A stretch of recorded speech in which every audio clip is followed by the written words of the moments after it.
మీ destination ఏదైనా ప్రపంచంలో ఏ మూల ఉన్నా CN travel explore the world your way. Hi hello namaste, welcome back to Suman TV. ప్రస్తుతం మనతో పాటు ఉన్నారు ఎడ్యునైన్ career guidance director Venugopal garu. సార్తో మాట్లాడదాం. నమస్తే సార్. నమస్తే మేడం. సార్, ఇప్పుడు అమెరికాలో ఉన్నటువంటి మన ఇండియన్ సాఫ్ట్వేర్స్ పరిస్థితి ఎలా ఉంది? మన ఐటీ జాబ్స్ అసలు ఉంటాయా పోతాయా అంటే మీ అనాలైసిస్లో ఏం చెప్తారు సార్? మేడం, ఇప్పుడైతే ట్రంప్ అయితే అడ్మినిస్ట్రేషన్ అయితే స్టార్ట్ అయిపోయింది. మనకి జనవరి నుంచి ఆయన ప్రెసిడెంట్గా ప్రమాణ స్వీకారం చేసిన తర్వాత అమెరికాలో పెనుమార్పులు వస్తాయని చెప్పాలి. ఎందుకంటే డొనాల్డ్ ట్రంప్ అనే వ్యక్తి బిజినెస్ ఫ్రెండ్లీగా ఉంటాడు అండ్ ఇమ్మిగ్రెంట్ యాంటీగా ఉంటాడు. ఈ రెండు విషయాలను గమనించినప్పుడు H1B మీద ఎవరైతే అక్కడ ఉన్నారో వీళ్ళకైతే తిప్పలు తప్పవు మేడం. ఎందుకు అంటే ఇంతకుముందు ప్రీవియస్ అడ్మినిస్ట్రేషన్లో కూడా వాళ్ళందరినీ 30 తిప్పలు పెట్టి 3 చెరువులు నీళ్ళు తప్పించాడు ఆయన. ఆయన యొక్క కాన్సెప్ట్ ఏంటి అంటే ఇమిగ్రెంట్స్ వచ్చారా, మనకి ఇక్కడ ఇన్వెస్ట్ చేశారా, వెళ్ళిపోయారా అంటే బాగా టాలెంట్ ఉన్నటువంటి వాళ్ళని తప్పనిస్తే ఎవ్రీ 1 ఇయర్కి ఒకసారి ఇప్పుడు ఏమైపోద్ది అంటే మేడం, ఒక ఫ్యామిలీగా అక్కడ పోయి ఉంటారు, పిల్లల్ని చదివించుకుంటూ ఉంటారు అనమాట. అంటే ఇప్పుడు మన ఈ జనరేషన్, యంగ్ జనరేషన్ ఎవరైతే ఉన్నారో 25, 30, 35లో ఉన్నటువంటి వాళ్ళందరూ కూడా నిరంతరము ఈ వీసా యొక్క స్ట్రగుల్లోనే వాళ్ళ జీవనాన్ని నెక్స్ట్ 4 ఏళ్ల పాటు గడపాల్సిన పరిస్థితి అయితే ఉంది. ఇప్పుడు మాకు తెలిసినటువంటి ఎంతోమంది మిత్రులు, లేకపోతే మాకు తెలిసినటువంటి ఫ్రెండ్స్ వాళ్ళ పిల్లలందరూ ఇక్కడ కూడా వాళ్ళు ఈఎంఐలు తీసుకొని ఇల్లు కొనుక్కొని ఉంటారు, అదేవిధంగా కారు కొనుక్కొని ఉంటారు, పిల్లలను చదివించుకుంటూ ఉంటారు. వాళ్ళంతా కూడా ఒక రకంగా చెప్పాలంటే డిస్టర్బ్ అయిపోయినటువంటి పరిస్థితి. ఎవరైతే అక్కడ గ్రీన్ కార్డ్ హోల్డర్స్ ఉన్నారో వాళ్ళ వరకు మేలే మేడం, వాళ్ళకి ఎటువంటి ఇబ్బంది లేదు. ఎవరైతే H1B మీద ఉన్నారో, లేకపోతే డిపెండెంట్ వీసా మీద ఉన్నారో, L1 మీద ఉన్నారో, స్పౌస్ జాబ్ చేసుకునే దానికి అవకాశం ఇవ్వద్దని చెప్పేసి ఈయన ఒక పాలసీ పెట్టుకుంటాడు. అట్లా తీసుకున్నప్పుడు ఈయన అడ్మినిస్ట్రేషన్లో మాత్రం అక్కడ ఉన్నటువంటి వాళ్ళందరికీ కూడా ఇబ్బందికరమైనటువంటి సిచ్యువేషనే. కానీ ఇప్పుడు మీరు అన్నారు కదా, అక్కడ సాఫ్ట్వేర్ ఉద్యోగాలు ఉంటాయా పోతాయా అనేది, ఇది ఒక్క ట్రంప్ మీద ఆధారపడి ఉండదు మేడం. ఎందుకంటే ఆర్టిఫిషియల్ ఇంటెలిజెన్స్ వల్ల లక్షలాది ఉద్యోగాలు ఒకవైపు పోతూ ఉన్నాయి. కానీ ట్రంప్ రావడం వల్ల ట్రంప్ ఏమంటున్నాడంటే ఇప్పుడు ఈయన కొన్ని విషయాలకు వ్యతిరేకంగా ఉంటాడు. ఫర్ ఎగ్జాంపుల్, ఇప్పుడు ఉదాహరణకి ఉక్రెయిన్కి బిలియన్స్ ఆఫ్ డాలర్స్ అమౌంట్ అనేది మన అమెరికా అనేది స్పెండ్ చేస్తూ ఉంది. అదేవిధంగా మన ఇజ్రాయెల్కి కూడా స్పెండ్ చేస్తూ ఉందన్నమాట. పర్యావరణ పరిరక్షణ కోసం కొన్ని వేల డాలర్స్, లక్షల డాలర్స్ వీళ్ళు స్పెండ్ చేస్తుంటారు అనమాట. ఇటువంటి ఫండ్ మొత్తాన్ని అమెరికా యొక్క మార్కెట్స్లోకి తీసుకొచ్చి అమెరికా వెల్ఫేర్ కోసం ఖర్చు పెట్టాలనేటువంటిది ట్రంప్ యొక్క ప్రధానమైనటువంటిది. దీనివల్ల ప్రాజెక్ట్స్ పెరిగి ఉద్యోగ అవకాశాలు పెరగతాయని చెప్పేసి ఒక సెక్షన్ ఆఫ్ పీపుల్ అయితే బలంగా చెప్తున్నారు.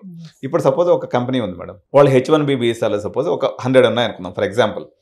ఈ 100 మెంబర్స్ ఉన్నటువంటి రిక్వైర్మెంట్ కాస్త తనకి 500 మెంబర్స్ రిక్వైర్మెంట్ ఉందనుకోండి, ఆబ్వియస్గా H1Bలు ఎక్కువ ఇష్యూ చేస్తారు. ఎందుకంటే వాళ్ళకి ఎప్పుడైతే ప్రాజెక్ట్స్ ఉంటాయో వీళ్ళకి H1B వీసాలు కూడా ఆటోమేటిక్గా ఇంప్రూవ్ అయ్యేది ఉంటుంది. కాకపోతే ఒకటే ఉంటుంది, టెక్నికల్ ఛాలెంజ్ ఏంటంటే వాళ్ళు చిన్న విషయాన్నైనా పెద్ద రిజెక్షన్స్ ఎక్కువ పడతాయి. H1B లాటరీ వేసినప్పుడు రిజెక్షన్స్ ఎక్కువ వస్తాయి అనమాట. 21%, 22% రిజెక్షన్స్ పడినప్పుడల్లా ఏంటంటే మళ్ళీ వాళ్ళు లాటరీ కోసం ప్రయత్నం చేయాల్సి ఉంటుంది. కొత్త టెక్నికల్ ప్రాసెస్ ఉంటుంది తప్ప ఓవరాల్గా అమెరికన్ ఎకానమీ మనకి పరుగులు తీసేటువంటి అవకాశం ఉంది. ఎందుకంటే అమెరికాలో ఎప్పుడైతే పెట్టుబడి పెడతాయో ప్రాజెక్ట్స్ మీద ఎక్కువ వస్తాయి. ఎందుకంటే వాళ్ళు ఇంట్రెస్ట్ రేట్స్ తగ్గించినప్పుడు సహజంగా వాళ్ళు ఎక్కువ మనీని లెండ్ చేసుకొని, ఎక్కువ మనీని తీసుకొని బ్యాంక్స్ దగ్గర నుంచి కొత్త ప్రాజెక్ట్స్ అనేవి స్టార్ట్ చేస్తారు. తద్వారా ఇప్పుడు ఉన్నటువంటి ఏదైతే ఫర్ ఎగ్జాంపుల్ ఇప్పుడు 100 జాబ్స్ ఏదైతే ఉన్నాయో అవి 200 జాబ్స్ వరకు పెరుగుతాయనేటువంటి అంచనాలు అయితే ఇప్పుడు ఉన్నాయి.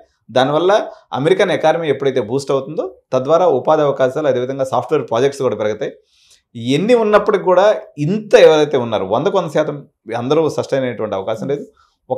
ఇప్పుడున్నటువంటి దాని మీద డబల్ మెరుగుదలే ఉంటుంది తప్ప ట్రంప్ వల్ల టెక్నికల్గా ఇబ్బందులు, H1B వీసా విషయంలో ఇబ్బందులు, వాళ్ళకి డిపెండెంట్గా ఉండేటువంటి వాళ్ళ విషయంలో ఇబ్బందులు, ఇటువంటి టెక్నికల్ ఇబ్బందులు ఉంటాయి తప్ప ఓవరాల్గా ఉపాధి అయితే మాత్రం పెరుగుతుంది తప్ప తగ్గిపోయేటువంటి అవకాశం ఏం లేదు మేడం. ఆల్రెడీ AI వల్ల లే ఆఫ్స్ వస్తున్నాయని మనం వింటూనే ఉన్నాం సార్. ఇప్పుడు ట్రంప్ రావడము అంటే ఈ రెండు ఒకేసారి యాడ్ అవ్వడంతో ఏం ప్రాబ్లం లేదని అంటారా మీరు జాబ్స్కి? అంటే యాక్చువల్గా ఏమైందంటే మేడం, అమెరికా యొక్క స్పెండింగ్ అనేది ఏదైతే ఉంటుందో చాలా డైవర్సిఫైడ్ సెక్టార్లో ఉంటుంది అనమాట. ఈయన బిజినెస్ ఫ్రెండ్లీ కావడం వల్ల ఇప్పుడు అమెరికన్ కంపెనీస్కి ప్రాజెక్ట్స్ రూపంలో, ఫండ్స్ రూపంలో ఇబ్బంది లేకుండా చేస్తాడు. ఎందుకంటే ఇలాన్ మస్క్ ఎవరైతే ఉన్నాడో ఆయన్ని కూడా ట్రంప్ అడ్మినిస్ట్రేషన్లో తీసుకొని అమెరికాని ప్రపంచంలో కల్లా గ్రేట్గా చేయాలనే కాన్సెప్ట్తో అన్ని కంపెనీస్కి ఫండ్స్ ఫ్లో పెరుగుతుంది, అదేవిధంగా ప్రాజెక్ట్స్ కూడా పెరుగుతాయి. కాబట్టి తద్వారా ఉపాధి అవకాశాలు పెరుగుతాయి తప్ప నష్టం లేదు.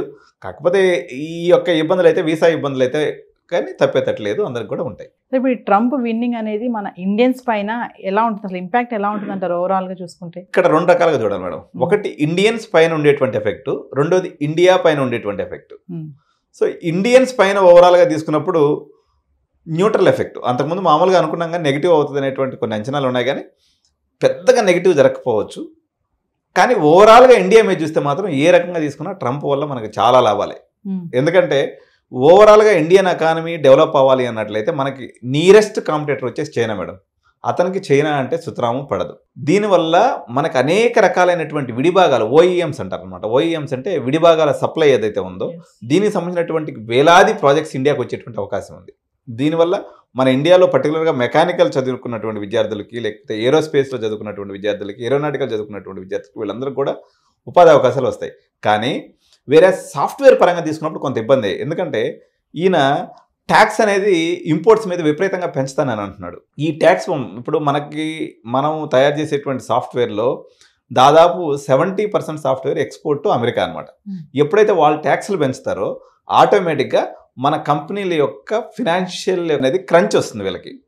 తద్వారా వీళ్ళు ఏం చేస్తారంటే కంజ్యూస్గా తయారవుతారు. వాళ్ళు ఎప్పుడైతే కంజ్యూస్గా తయారవుతారో మన సాఫ్ట్వేర్ ఎంప్లాయీస్కి ఇంక్రిమెంట్స్ ఉండవు, కొత్త వాళ్ళని తీసుకునేటువంటి శక్తి వాళ్ళకు ఉండదు, ఈ ఇబ్బందులు అనేది ఉంటుంది. ఎందుకంటే సస్టైనబిలిటీ అనేది వీళ్ళకి తక్కువ అయిపోతుంది అనమాట. ఎందుకంటే వాళ్ళు ట్యాక్స్ పెంచడం ద్వారా. సో ఈ ఇబ్బంది అయితే మనకు ఉంటుంది.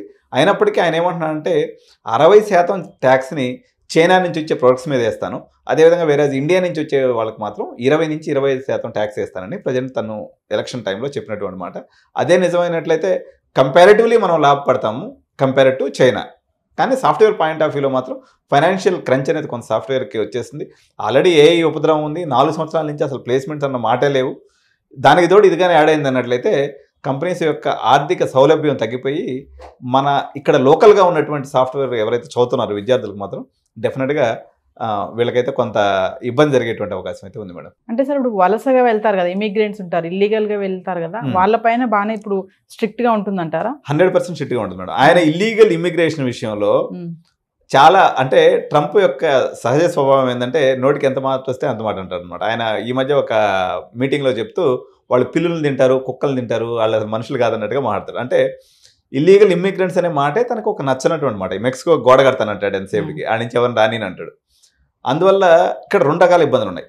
ఒక 9 లక్షల మంది ఎవరైతే ఒక 9 నుంచి ఒక 10 లక్షల మంది ఇక్కడికి వెళ్ళినటువంటి వాళ్ళ పేరెంట్స్ అక్కడే ఉన్నారు, కానీ పిల్లలు అక్కడ పుట్టలేదు. వాళ్ళు అక్కడే పుట్టి పెరిగి పెద్దవాళ్ళు అయిపోయారు.